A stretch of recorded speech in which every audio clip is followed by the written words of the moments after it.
noite, eu sou Jaque Passi, educadora e pesquisadora da cultura judaica, e hoje eu estou aqui com um programa que é seu lugar também de conhecimento sobre raízes judaicas.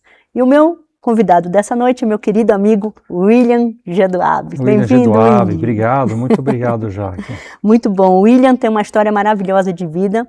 Não é fácil a história, mas muito importante para que a gente tenha essa conexão com a nossa identidade, além de que ele tem aqui a grande peça que foi falado sobre o vazio da mala, né? Isso. O vazio na mala. A gente vai conversar sobre isso no meio aqui, mas antes a gente quer conhecer você, William.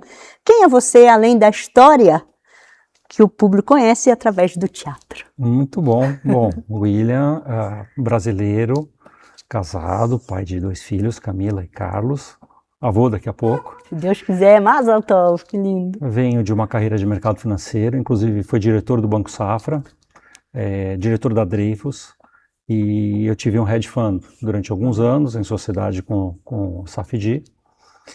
E depois de uma carreira assim de gestão de recursos, eu resolvi empreender e fazer investimentos solos. Uhum. Então, desde então, eu tenho hoje uma rede de clínicas dermatológicas com a minha esposa, a Skin Laser, e tenho vários investimentos, tanto na área de saúde, quanto na área de energia renovável, e mais recentemente eu inaugurei alguns investimentos novos em Israel. Que bacana. Identidade judaica, vibrando. É isso mesmo. Isso mesmo, repetindo, muito bom. Puxa vida, e em que momento você, William, percebeu que a experiência de ser filho de sobrevivente não era apenas ser uma história sua, íntima, né? Mas é uma história do mundo, Uhum. né? Como é que é isso para você? Então, foi um processo. Acho que é interessante voltar um pouquinho atrás e contar Isso. como aconteceu a história da mala, né? A minha avó nasceu na Alemanha, meu pai também, e tiveram que sair, obviamente, conseguiram sair em 39, né? Em novembro de 38, quando teve a Kristallnacht, meu avô foi preso. E como ele era herói de guerra, herói da Primeira Guerra Mundial pela Alemanha, existia uma brecha que ele podia sair do campo. Ele foi para o campo de Buchenwald, que muitos judeus foram, não Kristallnacht, mas quem era ex-militar e ex-herói podia sair. Ele saiu e deram um tempo para ele sair da Alemanha. E não tinha para onde ir. E ele foi tentando procurar vários lugares para ir, e tudo isso que eu estou contando, eu fui descobrindo na mala. Por isso que a história do vazio na mala.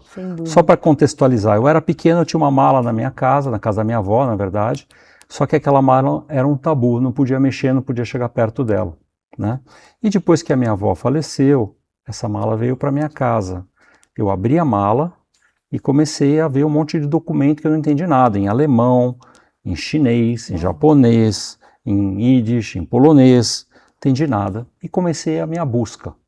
Então isso que eu estou contando um pouquinho, eu vou contar essa história toda para vocês, veio dessa busca, né? Dessas informações que estavam na mala. Então a minha avó, ela foi coletando essas informações, ela era jornalista de profissão, ela era muito meticulosa com documentos, né? Então eis que em 38, como eu estava falando, meu avô é preso em Kristallnacht, consegue sair porque ele tinha a Cruz de Ferro, ele era herói da Primeira Guerra Mundial, e procurou uma saída, como é que eu saio da Alemanha, né? E escreve para Bolívia, Brasil, Paraguai, Estados Unidos, ninguém aceita. Cartas dentro da mala, cartas negativas. Eis que surge uma janela que é Xangai. Xangai? Pois é, Xangai era um porto livre, porque na verdade Xangai não era muito de ninguém. Era um porto que tinha os ingleses, tinha os chineses, os franceses, americanos, e tinha invasão japonesa. Então era meio uma bagunça. Dava para ir para lá sem precisar de um visto. Então meu avô, de novo na mala, eu consigo ver isso, busca como que eu vou para Xangai, né? E tinha uma linha de navio que saía de Trieste, da Itália, e ele escreve várias cartas, era muito difícil conseguir uma passagem, finalmente ele consegue uma passagem, e em março de 39 vão os três, o meu avô, a minha avó e meu pai, conseguem ir para Xangai. Em agosto de 39 o Hitler fecha essa linha. Aí quem foi, quem não foi, não foi. Chegando em Xangai, história riquíssima, muito interessante. né? Haviam haviam duas famílias muito ricas lá, judias, que tinham ficado ricas na época do comércio do ópio. Uma família... O ópio é a papoula? É, a papoula. Eram judeus persas, tinha a família Kaduri e a família Sasson. Você sabe que meu avô, não sei se você sabe, mas o sobrenome do meu avô é Papoula. Ah, é? Lá da Turquia. Interessante. Bom, aí entra a coisa de identidade judaica, né? Exato. Duas famílias riquíssimas que tinham armazéns, hotéis, propriedades. De repente, 20 mil judeus chegam lá da Áustria e da Alemanha. Foi o número que conseguiu fugir antes do Hitler fechar a linha. 20 mil judeus. E essas duas famílias acolheram eles. Você já pensou? O que é você acolher 20 mil pessoas? Você dá moradia, alimento, teto. Uma loucura. Que eles família maravilhosa. Que famílias. E triste ao mesmo tempo, né? Não, triste o destino que depois a família, alguns integrantes da família Kaduri vieram a falecer no gueto, que eu já vou contar a história do gueto. Né?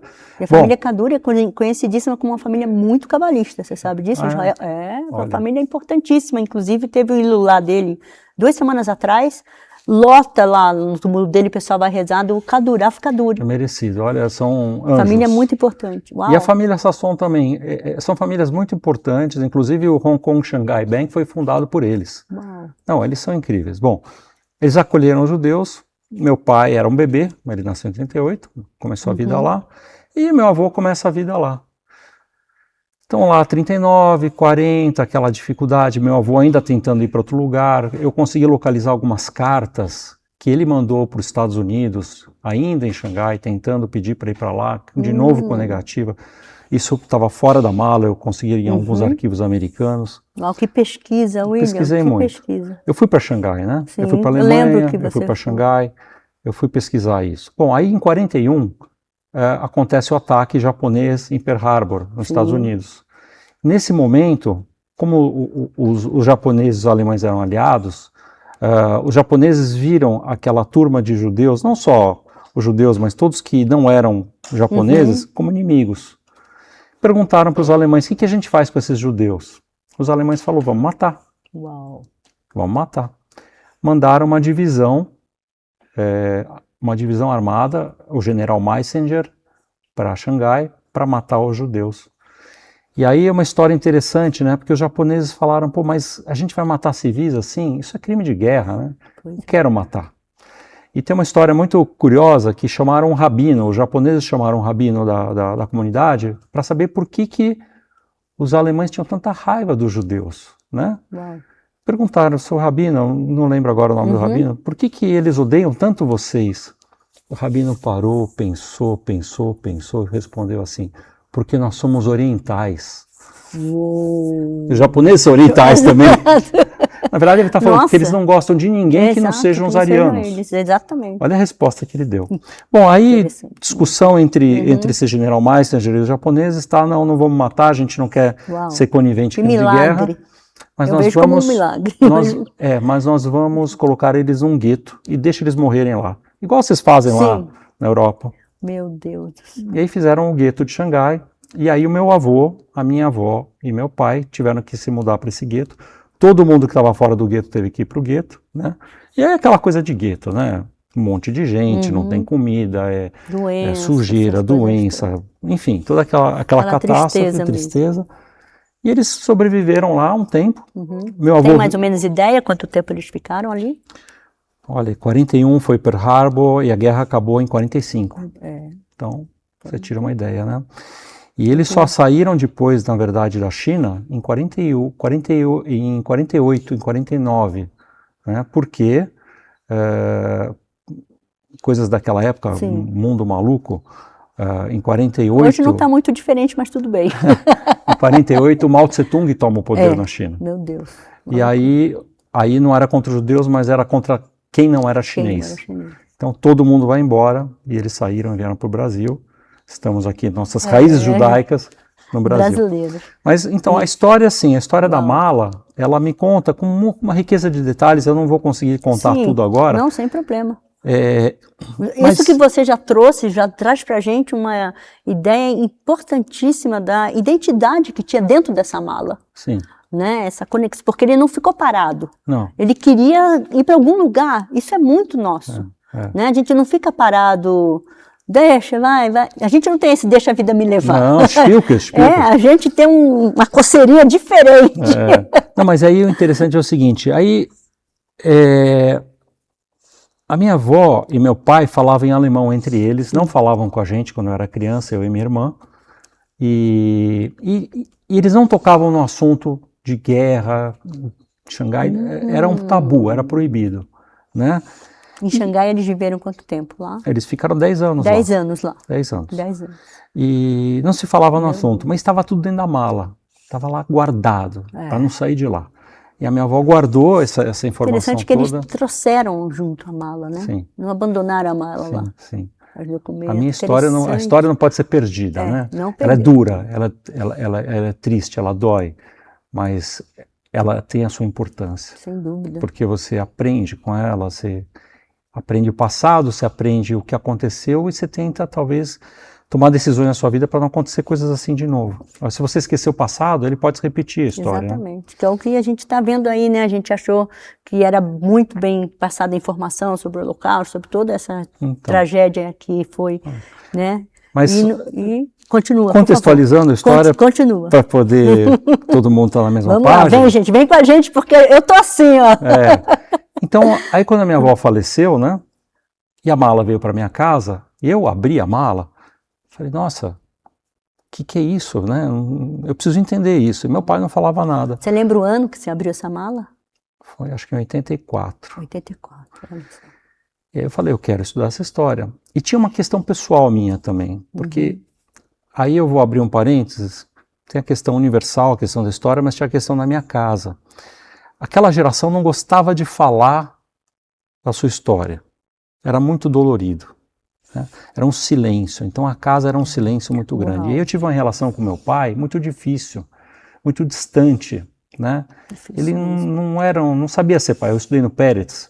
Eu lembro as crianças falando, meu pai me ensinou a brigar, meu pai me ensinou a jogar bola, meu pai... Nossa, o que é isso? Meu pai era uma pessoa assim, isolada, parecia que ele ainda estava no gueto, entende? Que coisa. Ele estava no mundinho dele, trauma, isolado, não queria falar muito com ninguém. E eu sentia muito isso, e eu não entendia por quê. Eu achava que eu era o problema. Eu não sabia nada de guerra, o que é isso, eu não sabia. E aí quando eu vi a mala, eu falei, talvez aqui esteja a resposta do que está acontecendo. E eu vou te dizer um parênteses aqui, você é um paisaço, hein, gente? Paisaço! Nossa, que pai maravilhoso. Bom, aí... Foi um ticum, tá? Seu ticum. Aí beleza, aí o que eu fiz? A primeira coisa que eu fiz, na época não tinha Google Tradutor, não tinha nada disso, eu vi aqueles papéis todos em alemão e falei, vou aprender alemão. Uau. Me inscrevi numa escola, um curso de alemão, aprendi alemão, fui para a Alemanha, fui morar lá. Falei, quero entender, quero ver se eu consigo entender um pouco como é que funciona a cabeça desses alemães que fizeram o que fizeram. E eu fui estudando, até que eu tive a oportunidade, depois de muitos anos, de ir para Xangai. Né? Uau, que resgate, impressionante. Pois é. E aí, quando eu chego em Xangai, eu descubro que tem um israelense lá que faz um trabalho que é Jewish Tour of Xangai. E ele visita o gueto está lá ainda. Puxa vida, e dá para ir? Dá para ir, virou um museu. Uau. E aí pessoal, vamos visitar. Interessantíssimo. Nossa, depois você dá pra gente aqui, passa o pessoal, para ir visitar, é uma história nossa isso. E aí eu fui, contatei esse israelense, o Dvir Bagal, o nome dele, e fomos até o gueto. Eu entrei na casa que meu pai morou. Meu Deus. Muito louco, muito louco. Uau. A gente bateu na porta lá, abriu, tinham 10 famílias chinesas que moravam lá. Meu Deus do céu. Ninguém entendia nada. Entramos é Nihao que fala? Nihao? Nihao é chinês? Não, ou é japonês? Eu acho que Nihao é... Não sei, acho que é japonês. Japonês. Acho que é japonês. Chinês eu não aprendi. Difícil, né? Eu aprendi alemão só. Parabéns, olha já. Tá lá, ótimo. Aí, enfim, eu comecei andando ali nas ruas do gueto, eu comecei a imaginar como é que foi a infância do meu pai. Que coisa impressionante. E aí começou a cair a ficha que o problema talvez não fosse eu. O problema era muito maior. Bom, depois de muita terapia... Com certeza.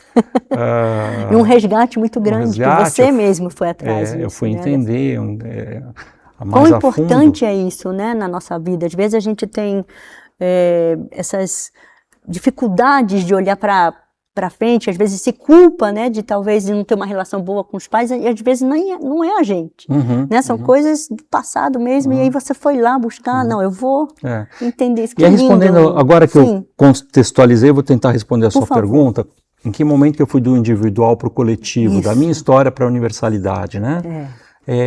Eu estava com a mala em casa, pensando, puxa, o que eu vou fazer com essa mala?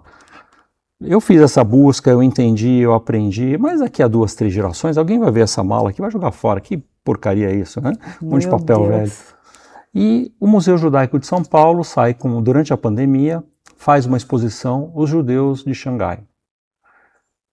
Olha, nós vamos fazer uma exposição pré-abertura do museu, Os Judeus de Xangai. Eu falei, nossa, tenho que ir lá, eu acho que pode ser a chave, né? Fui lá, levei minha malinha, e a curadoria do museu ficou doida, né? Com certeza. Nossa, porque eu tô aqui, eu quero ver.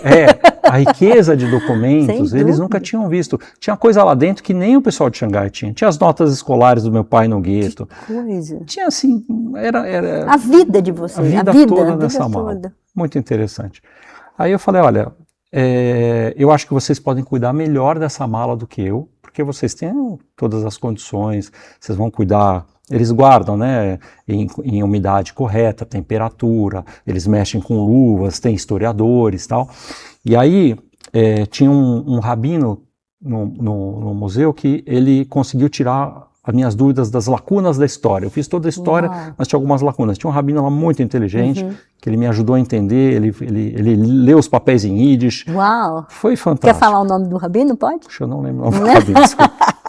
Sem problema. Eu lembro a cara dele, agora não o nome dele. Na hora que você vê esse. E aí eu fiz um acordo com o museu, eu doei a mala para eles, para ficar em estado de conservação, né? Eu virei patrono do Museu Judaico. E assim, vamos falar, a minha história individual estava resgatada, né? Eu tinha entendido o que a minha família passou, por que meu pai era daquele jeito, consegui preservar a mala, estava tranquilo em relação a isso. E eu dei um depoimento, eu contei a história que está lá hoje, se você visitar. Eu quero ouvir essa história daqui a pouco, porque já a gente já está indo para o comercial e a gente já volta. Fica aqui, olha, vamos ouvir essa história. Estamos apresentando... Para não ficar de fora e poder assistir 24 horas por dia a TV Judaica, baixe agora mesmo o aplicativo em seu celular, disponível na App Store e Google Play. E assista também em sua Smart TV, direto da loja de aplicativos do seu aparelho, totalmente gratuito. TV Judaica, a primeira televisão judaica brasileira. Voltamos a apresentar. Voltamos aqui com o nosso querido amigo que está contando essa história, que a gente está fascinada lá em Xangai, nosso querido William. William, quando a própria história ela é colocada no corpo e na voz de outro, algo se transforma. O que você sentiu ao ver sua história sendo representada por um ator, uma atriz no palco? Olha, incrível. Mas, para responder a pergunta, deixa eu contextualizar de novo. Isso, adoro. Tá? A gente estava falando agora há pouco que eu consegui resolver o meu problema, ou pelo menos endereçar boa parte dele, ao ter descoberto a história da mala, por que meu pai era do jeito que era, e ter deixado o legado no museu. E eu achava que minha missão estava completa, mas a gente diz, né, que a gente faz planos e Deus ri, não é isso? Exatamente. Oh, como ele ri. Aí um dia, eu estava lá no museu, e eu encontro a minha prima Diná, que estava trabalhando no museu e que ela vem do mundo artístico. Ela trabalha com teatro, ela tem uma companhia de teatro. E ela fala, nossa, Billy, ela me chama de Billy. Sim. Eu vi o depoimento que você deu da história da mala, que está em exposição aqui, permanente e tal. Eu acho que isso dá uma peça. Vamos fazer uma peça? Opa, peça? Estava pensando em fazer peça e me expor aqui, né? Imagina, é a história da minha família, fazer uma peça. Eu não sei se eu posso ir. Não, vamos, eu conheço o pessoal, eu sei como é que faz, tal. Eu falei, tá bom, vamos botar o pé nessa água aí, vamos ver o que acontece. Não é na jaca, hein? É na água.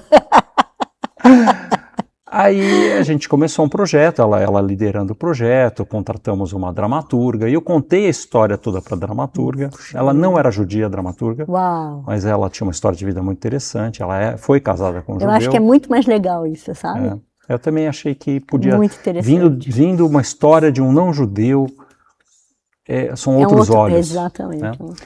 E aí ela fez toda a pesquisa, tal, eu contei a história para ela, mas ela estava olhando com outros olhos. Ela não estava olhando só com o olho da história, do Holocausto, da China, ela estava olhando a questão de pai e filho, ela estava olhando a questão também individual. Que é importantíssimo, né? Que foi sua busca, no final das contas, sim, né? mas eu não sabia que ela estava olhando assim. Eu estava contando a história. Que interessante. E aí, tal, ela fez o texto, aí teve um ensaio, tal, até o dia que teve, assim, a pré-estreia. E na pré-estreia eu vi que a minha vida estava lá. Eu fui. Ela não estava contando só a história da minha avó, do meu pai, são 4 personagens, né? Tem a cuidadora, que é a Ruth, que é a minha mãe, na verdade. Eu quero convidar todo mundo aqui, viu? Vamos contar essa história com o pessoal. Tá bom, tá bom. Então é a história da minha avó, do meu pai, minha e da minha mãe. Então eu estava lá no meio. Eu dei uma recuada nessa hora. Eu falei, poxa, eu vou botar numa peça tudo isso, será que pode? Será que eu não estou indo além do que... Muita exposição. Muita exposição para mim. E meu pai já tinha falecido, minha avó já tinha falecido, eu vou contar a história dele. Será que não é Sabe, a gente acredita, né, que Sem dúvida. A alma dele está lá olhando isso aí, né? E aí, eu conversando com a dramaturga, ela falou, olha, eu pedi permissão para os seus pais, Uau. se eu poderia contar, e eles me falaram que tudo bem. Que legal! E aí, teve a estreia, né, eu muito nervoso, né, e depois da estreia... Não parecia que você estava nervoso, não, eu estava nervoso, tal, abrindo minhas coisas, né? Puxa, Sua será vida, que eu estou né? fazendo a coisa certa ou não? Eu já vou chegar na resposta da sua pergunta. Não se preocupa, eu acho isso faz No final da sessão, assim, da primeira sessão, eu saio, de repente eu sou cercado de gente, muitas pessoas falam, nossa, aconteceu a mesma coisa com meu pai, Uau. minha mãe é a mesma história, nossa, que bom, na minha casa era igual. De repente eu vi que aquilo não era uma coisa só minha, era uma coisa universal, tinha muita gente. Eu toquei a história, eu não, né? A história tocou na ferida de muita gente. Por isso que a peça teve um sucesso tão grande, 40 mil pessoas assistiram. Parabéns. E só não é mais porque ela saiu de cartaz, mas vai voltar. Volta sim. Vale a pena.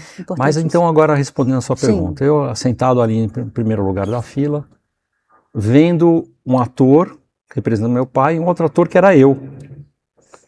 Gente, aquilo foi... Tem uma coisa em teatro que eles chamam psicoterapia. Sem dúvida. Né? Olha, funciona. É incrível. Você se olhar... trabalho, né? Eu comecei a entender as coisas de um jeito, de uma outra perspectiva, sabe? Me fez um bem aquilo. Sensacional. E tem algumas passagens ali que eu falo, eu já assisti a peça talvez umas 10 vezes, e eu choro as 10 vezes uma determinada passagem lá que tem alguns diálogos entre pai e filho. Então... que muita gente chorou, inclusive eu. É uma sensação muito legal, muito interessante. E aí eu entendi os planos de Deus, né? Eu estava com medo, pô, vou me expor. E não, aquilo lá no final foi uma coisa... Foi um tikkun. Foi um tikkun. Foi um tikkun. Tikkun, gente, é retificação. Foi uma retificação da sua história. Uma ressignificação também, né? De encontrar esse seu lugar. Nossa... Foi sensacional. Continua. Sensacional. Então, eu recomendo para quem tiver alguma questão com os pais, faça uma peça. Assim, excelente. Você acredita que essa peça fala apenas da sua família, na segunda geração como um todo? Então, não. Então, isso que eu descobri, exatamente, né? É uma história universal. E outra coisa interessante, a peça ficou em cartaz em 2024. Quando... fizemos todo o trabalho, a Diná fez todo o trabalho e tal, ela submeteu o edital ao SESI. O SESI tem um programa dos teatros do SESI, que é sensacional. São teatros fantásticos, toda uma infraestrutura e tal. Né? E tudo isso foi antes do que aconteceu em Israel, né, do 7 de outubro. Tudo isso foi antes. Verdade. E a peça estava, na verdade, acontecendo quando aconteceu o 7 de outubro. E a maior parte do público do SESI, na verdade, são não-judeus, né? Porque já tem um público cativo deles. E a peça, e aí, mais uma vez, Minha Shamayim, né, por Deus, ela veio num momento muito interessante. Foi num momento em que os judeus estavam sendo desumanizados, né? Existiu todo, infelizmente, não vamos entrar aqui muito em política, mas existiu Mas foi uma política, é uma política ainda. Infelizmente, um movimento de desumanização dos judeus, igual o que aconteceu ali na Segunda Guerra Mundial, pré-Segunda Guerra Mundial, né? Que é uma preparação para você fazer uma violência maior. Sem dúvida. Né? Então, que o judeu é genocida, que o judeu é isso, que o judeu é aquilo. Desinformação proposital. Não, completa. Só que as pessoas iam ver a peça e viam um judeu humano, um judeu vítima, que sofreu, um judeu que passou pelo que passou, uma história de vida incrível, saindo da Alemanha, fugindo dos nazistas, depois sobrevivendo no gueto, e depois fugindo dos comunistas, e depois recomeçando a vida pela terceira vez no Brasil, que isso a gente não conversou, mas teve esse recomeço quando a minha avó chegou no Brasil, o meu avô morreu no gueto, né? A peça fala disso. E quando a minha avó chegou no Brasil, chegou viúva com um órfão, que era meu pai, tinha 10 anos, sozinha. E ela sozinha, não falava a língua, não falava nada. Ela colocou meu pai no lar das crianças da CIP, né? E ela foi trabalhar de governanta, porque na época as famílias ricas de São Paulo gostavam de governantas que falavam alemão, inglês para ensinar os filhos.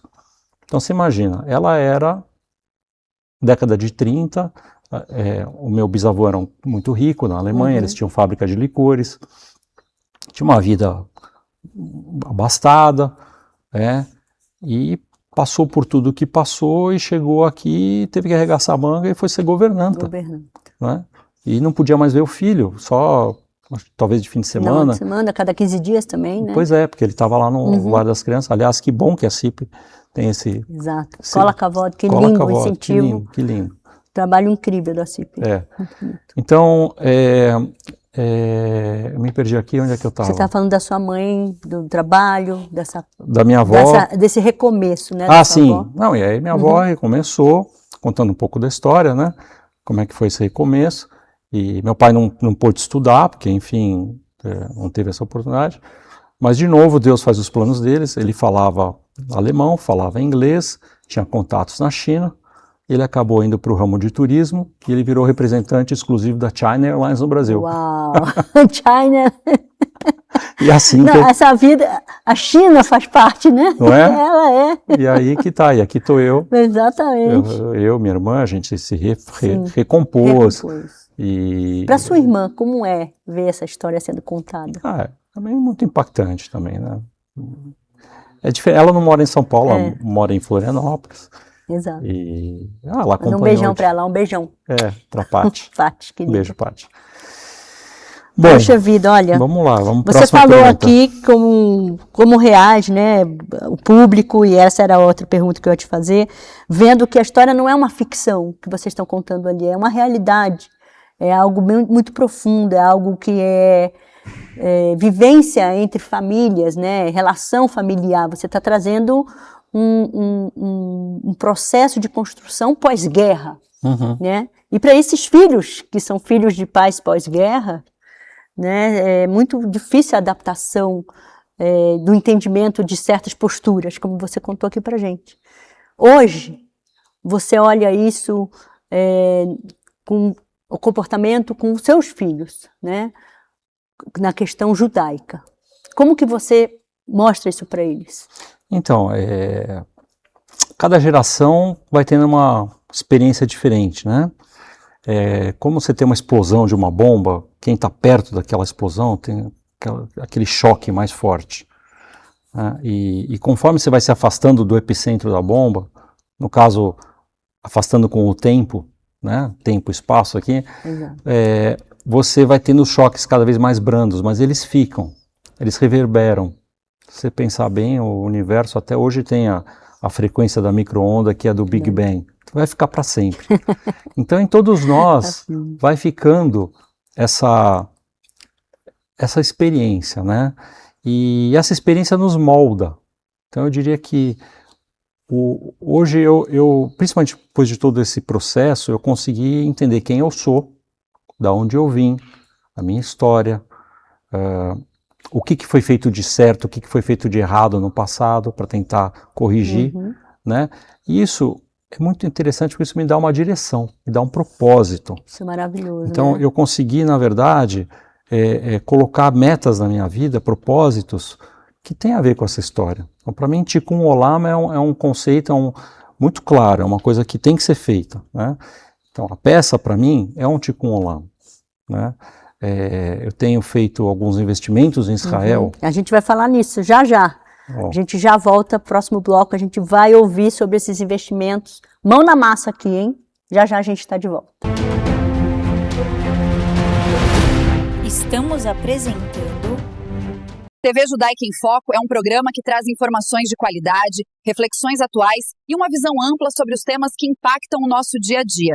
A cada edição exibe entrevistas com personalidades do Brasil, de Israel e de diversas partes do mundo. O programa também conta com reportagens exclusivas produzidas pela equipe de jornalismo da TV Judaica.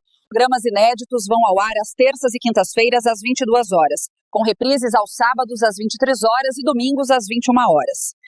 Baixe agora mesmo o aplicativo em seu celular, disponível na App Store e Google Play. Moço, por que o senhor tá correndo feito louco? Não posso perder o programa em Foco, vai começar às 21 horas.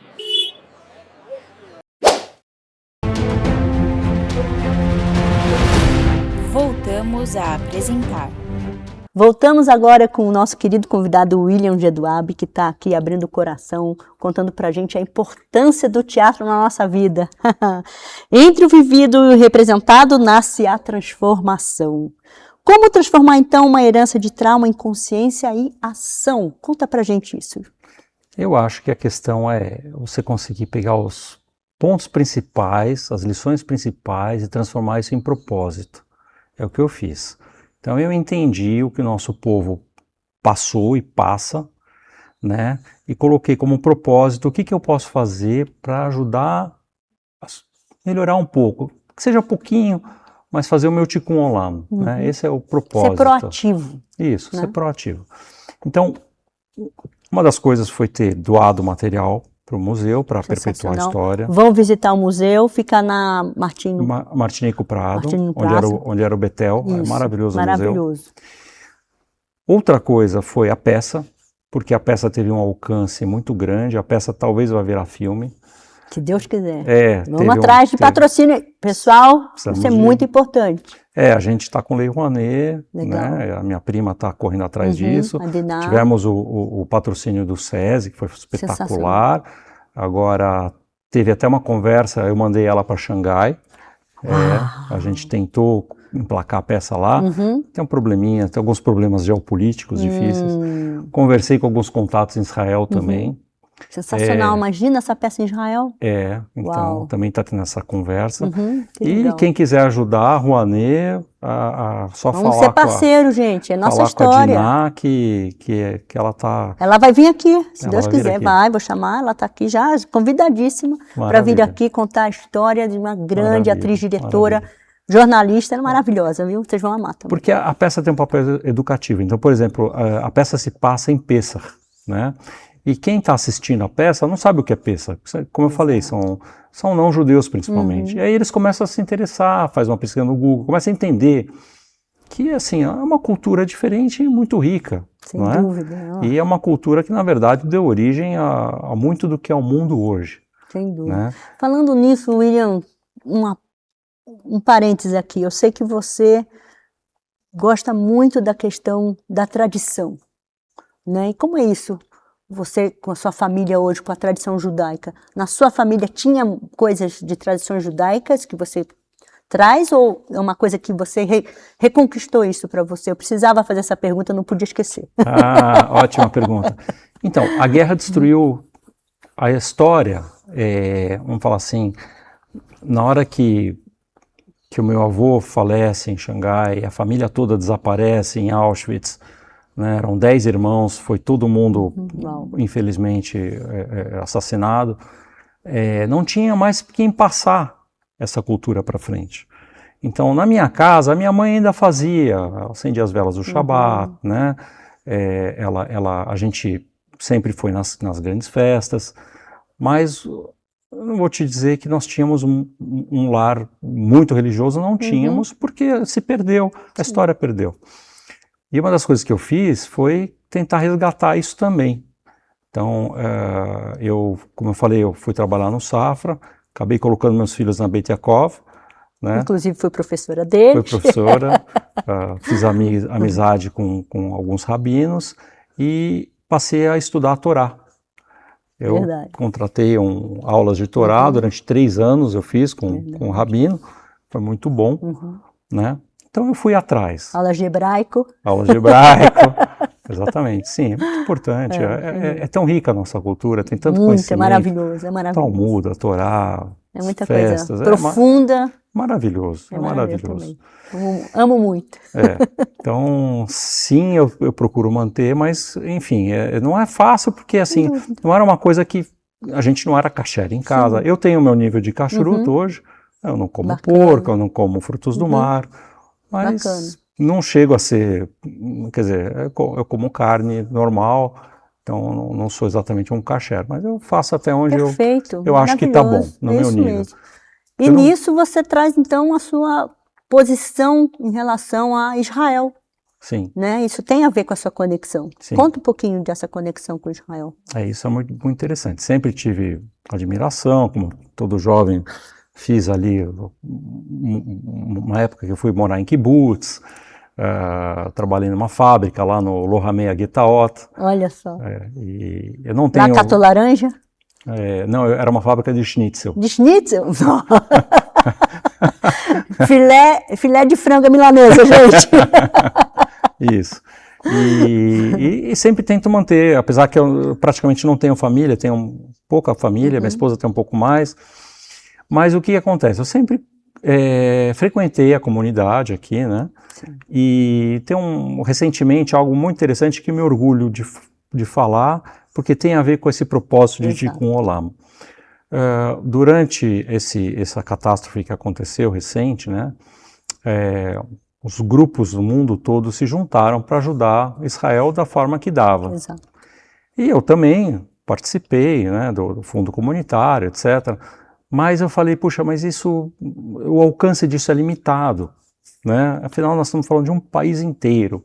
Quanto que nós aqui em São Paulo, Nova York, não sei o que a gente pode ajudar? Pode ajudar, mas é pouco em relação ao que um país precisa. O que um país precisa, né? Eu fiquei pensando assim, como é que eu posso ajudar?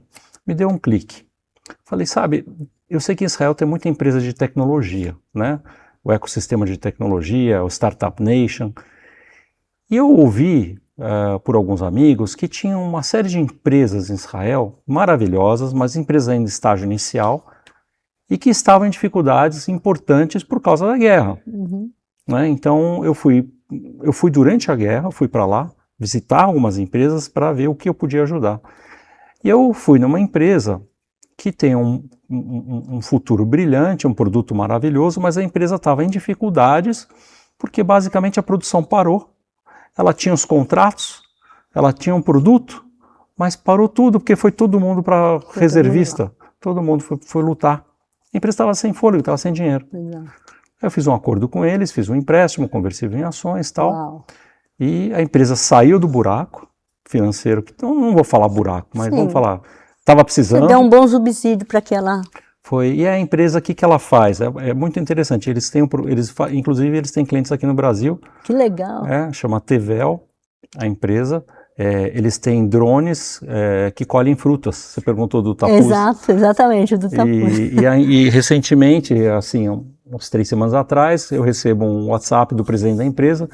Ô William, eu tô aqui em Araraquara, queria me encontrar com você, porque a gente conseguiu um contrato com uma empresa grande aqui.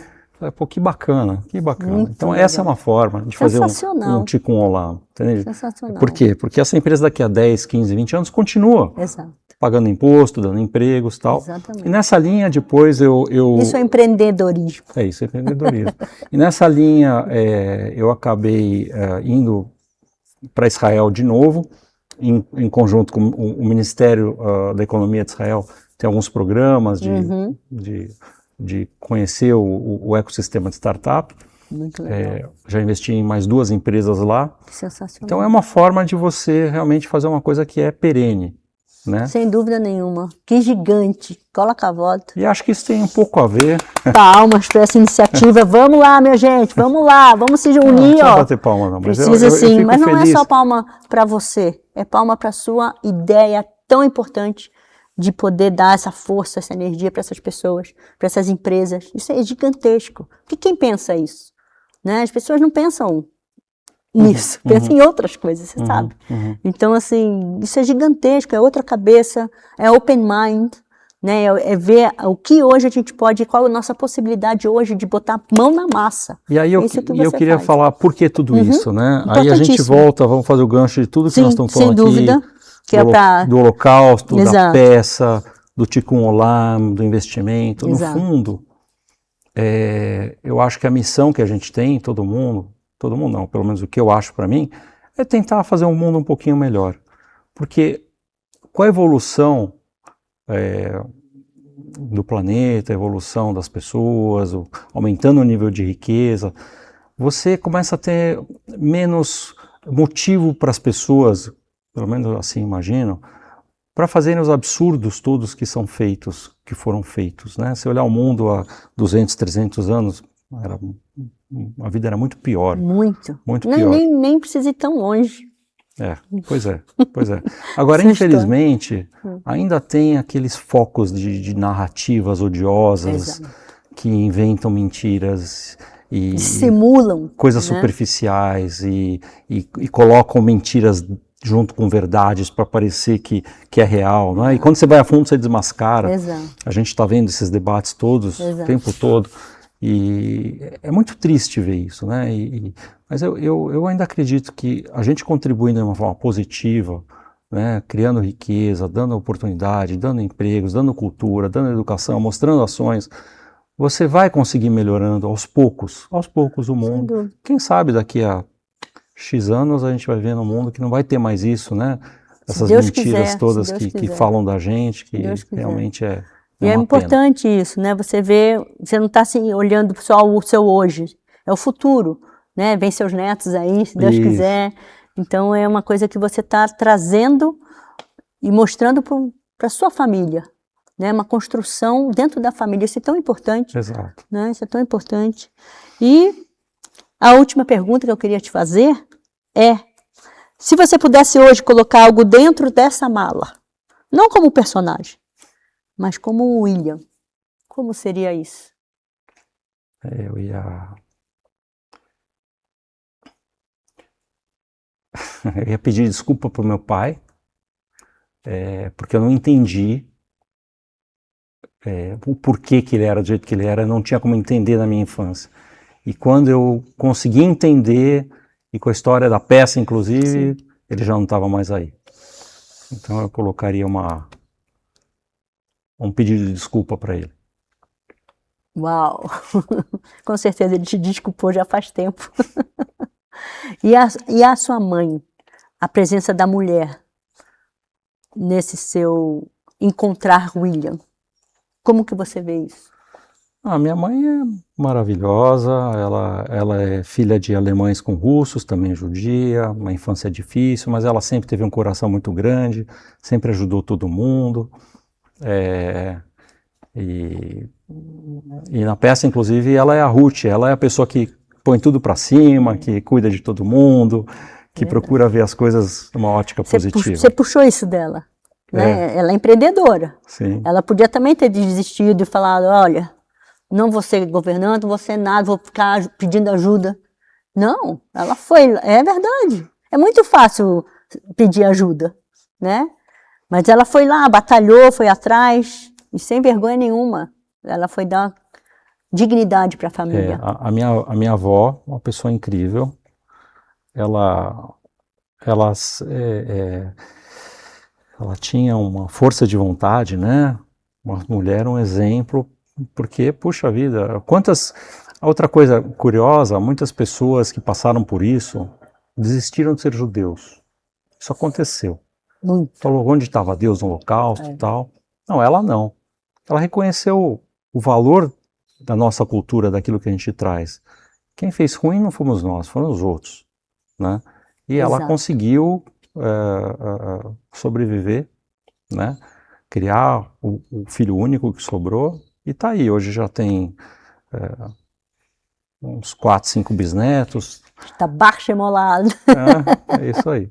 Que maravilhoso. William, Raízes Judaicas, acreditamos que a memória não é o passado.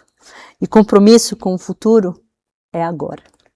Quero te agradecer muito pelo seu carinho, por ter vindo, por ter aceitado esse convite tão maravilhoso de estar aqui, Raízes Judaicas, nesse programa tão lindo. Parabéns pelo programa, tenho certeza que vai arrasar. Obrigada, com presença de pessoas ilustres como você. E a TV Judaica está aí. Vocês não esqueçam de baixar o aplicativo, de colocar nos seus celulares, na TV. TV Judaica com programação completa aí para vocês. E uma coisa, para quem quiser se aprofundar mais na peça, entra no Instagram, o Vazio na Mala. Isso. Tem todo o material lá, tem material muito rico, tem também o Linktree, tem alguns links para o YouTube. E nós estamos trabalhando para a peça voltar para cartaz, para todo mundo, quem não conseguiu ver, poder ver. Isso, e parceria, gente, parceria, vamos embora. Muito obrigada, meu querido, um prazer imenso, muito sucesso. Obrigado. Tamo junto, obrigada. Uma boa noite, nos vemos no próximo programa.